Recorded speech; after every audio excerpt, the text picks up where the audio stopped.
have a hit between the fourth and two outs in the ninth, and then Franklin got the single, and Kerstead hit the home run. What did you think from those two at bats after the struggles you guys had had?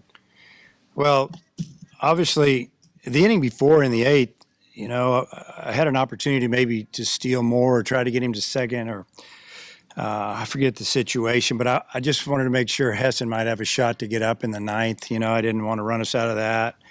Just figured we'd have to get a couple of hits there in the eighth. And then the ninth, we got two quick outs. And, Franklin's been our hottest hitter probably all weekend. And just hoping he could get on base to give Heston a chance. And really more than anything, with Heston, I was just hoping he'd hit one into left center field gap. That was really the only gap that was open. They're playing deep and left, straight up. Center field was deep, maybe pulled just a little bit. And obviously the right fielder was where he was. But two really good bats. Heston laid off a pitch or two to kind of get an advantage count. Then he fouled off a pitch, 2-2, and then he finally got him a pitch. I'm thinking it was a changeup. I'm not sure, and that's the pitcher's best pitch. Lefties weren't even hitting 200 off of him this year so far. So that was a big swing. The wind had been blowing in from that direction. It looked like it had maybe blown down a few home runs this weekend. Oh, more than a few. So for him to hit it into that was a big-time swing. Without the wind, that ball shoots way out of the park on the line. And I would say between yesterday and today, there was at least 6 or 7 of our swings that would have went out of the park. And I would say Martin had 3 to 4 of them to left field that were caught on the track that they'd have been home runs without that wind just pushing the ball down. If he pulls them another 20 feet, which we don't want him to pull the ball right now, they go. But the way the winds come, and it usually blows like this right before it's going to rain, and that's kind of what's going to go on, it looks like. What did you feel about Vermillion and Tress relief performance? Great jobs, both of them. Tress they're both relievers, obviously, and, Tress, they know how to get out of a jam, and Tress kind of worked himself into a jam. I think his first inning, he had runners at first and second, nobody out, and then he got out of it. And that was big for his confidence, for the team's confidence. And then he came out and gave us 2 really quick innings after that. And then Vermillion, obviously, he faced 10 hitters, I think. And the only hitter that faced him twice was the last hitter there in the top of the ninth, and that's always concerning. It was their cleanup hitter, or 3-hole hitter. So just glad he got him out, and that was going to be his last inning. How big for him to have a 3-inning outing? Well, it was big. Both those guys can finish games for us.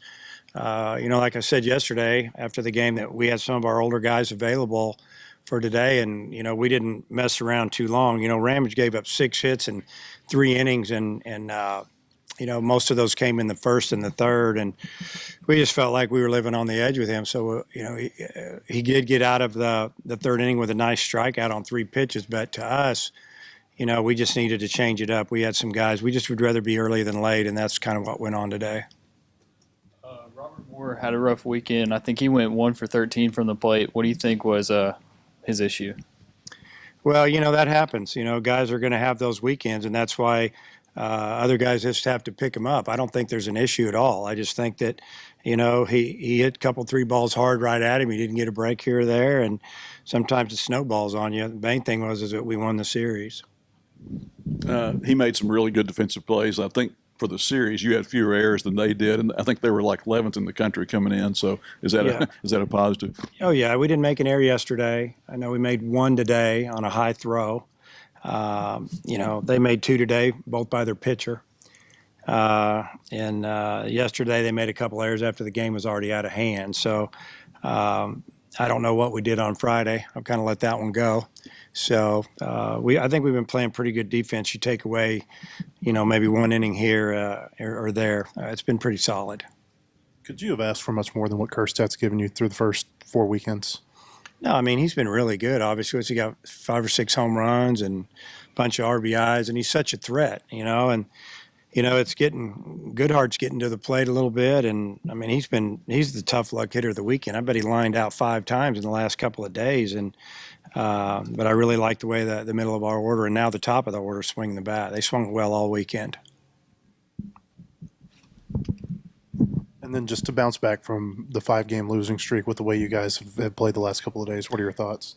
Well, my thoughts are that the guys just kind of regrouped a little bit and settled down, and we pitched better. When you pitch good, you got a chance to win every game, and you take away a couple innings on Friday. The pitching's been pretty good. So I think it is a matter that we didn't walk people. We started getting timely hits. I mean, it's what you call winning baseball. It all is kind of a formula. It's pretty simple. If you field the ball and throw strikes and you drive in some runs, you got a good chance to be in every game. I know you got a couple of days to evaluate. You got a couple games in midweek, but that third starter on the weekend, is it still Wicklander, or do you kind of try to figure that out between now and then? I don't know if it's Ramage either. So I think we got.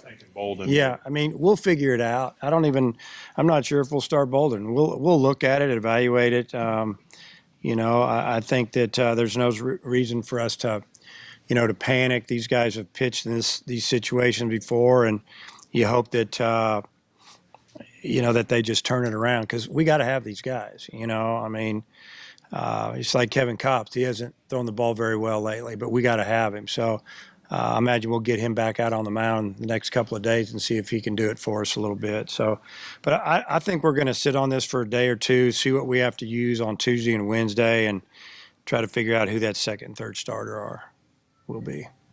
About Grand Canyon, what about them? And is your pitching plan? I guess it's McIntyre pitching one, and Yeah, Cox the other. McIntyre will throw one of them, and I think the other one's TBA. We'll just go from there. As of right now, I'm feeling like McIntyre will get the ball on on Tuesday, and just let him go for a little bit. Anything about Grand Canyon? Yeah, I mean, what we always just try to look at is if they threw their 1, 2, and 3 that they've been throwing, and I'm not sure yet. I know they threw their number 1 on Friday, and he shut somebody down pretty good. And then they threw a pitcher yesterday, and I think he went 8 innings, and I don't know if it was their 1, 3, 4, or whoever. They're playing Pacific, and I don't know how it's going today or if they've even started. But really, it's like I told our team, it doesn't matter who they throw at us. If it's one of their weekend guys, we just have to do what we do, and we got a chance to beat anybody. Anything else, Coach? Thank you. All right.